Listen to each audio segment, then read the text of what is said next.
Mo Salah or no Salah? That is the question. Drop Mo Salah into your team, see how much compromises you have to take to accommodate him, and then decide, do you go with Salah or without Salah? Spoiler alert, Salah's not in my team. As much as I would love him, I cannot accommodate. I'm not willing to compromise on Ollie Watkins. I'm not willing to compromise on that fourth sort of 8 million-ish midfielder. Some have Foden or Maddison or Jota.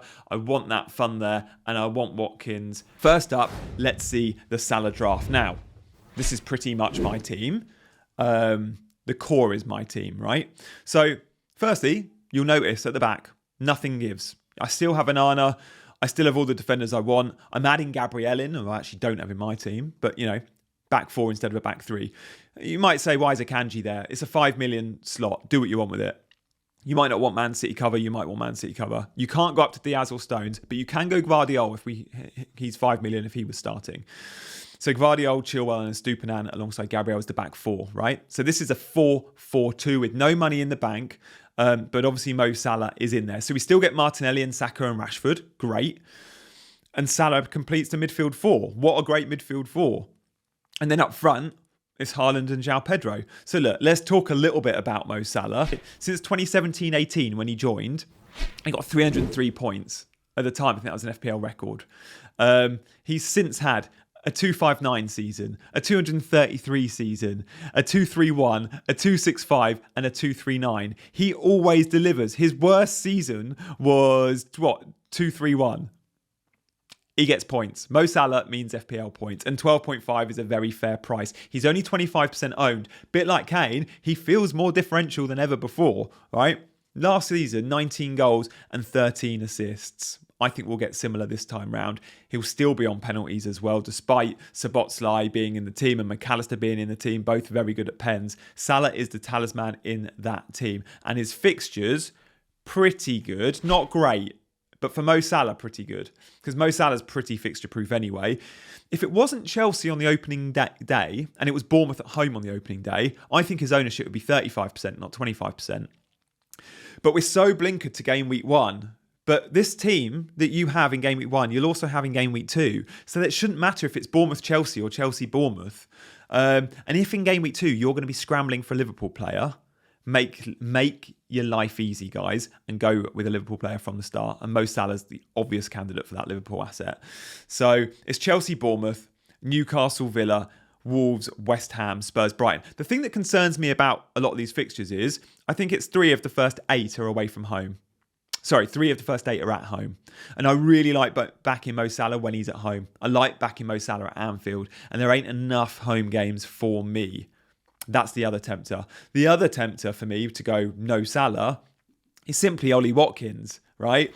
Ollie Watkins wasn't part of my thinking. It wasn't part of my thinking until Jesus really got injured. It was Jesus. And then if it wasn't, I was like, Nkunku, good option. Darwin. And Nkunku and Darwin aren't a thing anymore. Nkunku's out till December. Darwin hasn't started the last 2 pre-season friendlies. I don't think he'll start game week 1. Ollie Watkins last season went on that huge hot streak and he killed my season for not owning him. And he killed many manager seasons. Now, Ollie Watkins can go on these hot streaks. Under Emery, he's been an amazing asset. What does Emery do? He plays counter-attacking football. And that suits Ollie Watkins. And the fast attack with the RB now added will suit Watkins even more. Another provider for him. Pre-season, he's been scoring goals for fun. He does miss penalties. I think he's the only player in the game I'd look at and go, please don't take the penalty. I actually don't want him on penalties because I'd see minus points. Who knows? He might remain on pens. He might not. Maybe McGinn or someone like that can step up instead. But look, he's around 25% owned, Watkins. Newcastle away on the opening game week isn't ideal, but the counter-attack at St James's could work for them. But then Everton at home is a good fixture. Burnley away is a good fixture. Even Liverpool away, you know, again, like Villa have done well against Liverpool in recent years, and then it's Palace at home. So I think Watkins is a great pick. And again, there's no forwards above Watkins till you get to Kane. 8 to 12.5, there's no forwards. So you can sell Watkins for any striker in the game pretty much, right? easy transfer out if you need to make it. So let's look and compare the first 6 game weeks. Because look, Haaland's going to be a set and forget for many. Haaland's fixtures are insane. Burnley and Newcastle, Sheffield United and Fulham, West Ham and Forest. Those 6 games for Haaland are all very captainable. So if we have to give him the armband for all 6, we're probably fairly happy with that if he's playing well. For Mo Salah, which of Salah's 6 games are pretty captainable? Well, let's have a look at them. You never captain him in game week 1 or game week 3 because it's Newcastle away and Chelsea away.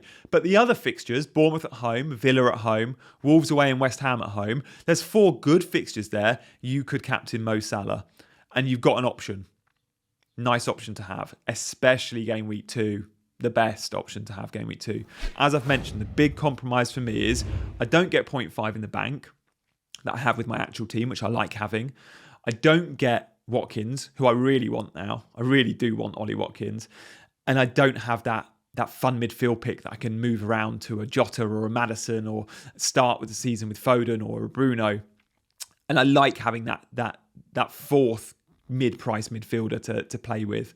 Because at the moment I've got Rashford, Saka and Martinelli, and these drafts have had the same. But having that 4th option, that price band's also pretty sexy. I quite like it.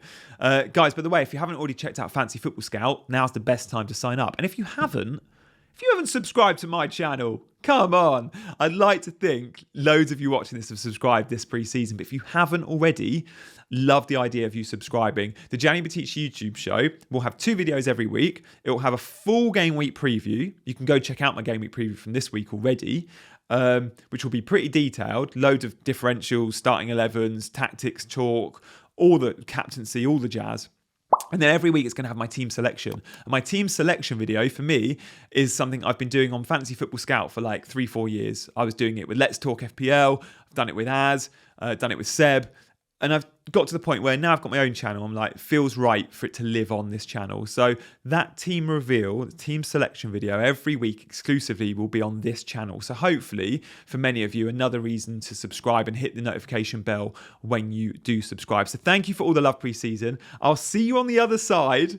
Good luck. And just remember, it doesn't matter too much how you go into game week 1. It's what you do after game week 1 with your transfers. That's where the real work starts. So don't put too much pressure on yourself on this team going into the deadline for game week 1. I'm sure things will go our way regardless. Go well, and I'll see you on the other side. Thanks, guys.